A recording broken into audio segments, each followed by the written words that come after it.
ગુજરાતમાં આમ આદમી પાર્ટી દ્વારા કિસાન બચાવ પદયાત્રા આયોજિત કરવામાં આવી હતી। આ પદયાત્રાના સમાપન બાદ સૌપ્રથમવાર આમ આદમી પાર્ટીના નેતા પ્રવીણ રામની પ્રતિક્રિયા સામે આવી છે।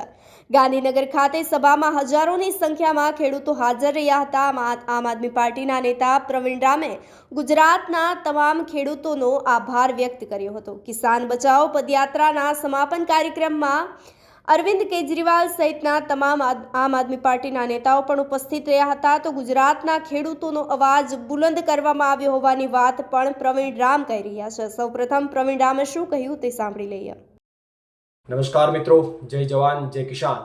ગુજરાતના ખેડૂતો માટે 108 દિવસની લાંબી જેલ કાપીને આવ્યા બાદ સોમનાથ દાદાના ચરણોમાંથી આમ આદમી પાર્ટી દ્વારા શરૂ થયેલી પરિવર્તન લાવો કિસાન બચાવો યાત્રાનું ગઈકાલે ગાંધીનગર ખાતે એક વિશાળ જનસભા સાથે સમાપન થયું।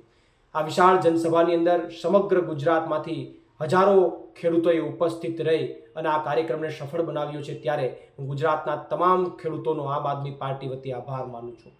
સાથે સાથે આ કિસાન બચાવો યાત્રાના સમાપનના કાર્યક્રમની અંદર આમ આદમી પાર્ટીના રાષ્ટ્રીય સંયોજક અને કટ્ટર ઈમાનદાર એવા અરવિંદ કેજરીવાલજીએ ઉપસ્થિત રહી અને ગુજરાતના ખેડૂતોના અવાજને બુલંદ કરવાનું જ્યારે કાર્ય કર્યું છે, ત્યારે હું તમામ ગુજરાતના ખેડૂતો વતી માનનીય અરવિંદ કેજરીવાલજીનો પણ આભાર માનું છું।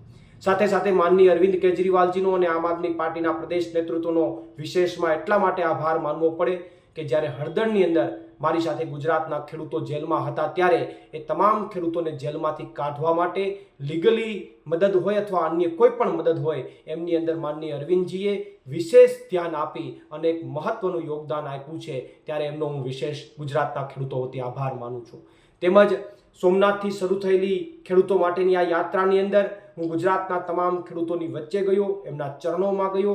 મને ગુજરાતના તમામ ખેડૂતો, વડીલો અને માતાઓના આશીર્વાદ મળ્યા, નાની બાળકીઓના આશીર્વાદ મળ્યા અને ગઈકાલે ગાંધીનગરની જનસભાની અંદર હજારોની સંખ્યામાં ખેડૂતોના આશીર્વાદ મળ્યા છે। ત્યારે હું ગુજરાતના તમામ ખેડૂતોનો આમ આદમી પાર્ટી વતી પણ આભાર માનું છું અને ગુજરાતના ખેડૂતોને આશ્વસ્ત કરવા માગું છું કે આવનારા દિવસોમાં પણ તમારા મુદ્દાઓની લડાઈ આમ આદમી પાર્ટી ચોક્કસથી લડશે અને હું પોતે પણ તમારા મુદ્દાઓની લડાઈ આમ આદમી પાર્ટીના માધ્યમથી લડીશ।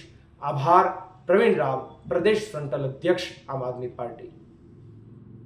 તો આમ આદમી પાર્ટીના નેતા પ્રવીણ રામે કહ્યું કે હજુ આવનારા દિવસોમાં પણ ગુજરાતના ખેડૂતો માટે સતત લડાઈ લડતા રહેશું। તેનો હવે ભાજપ પર શું અસર થાય છે તે જોવાનું રહેશે।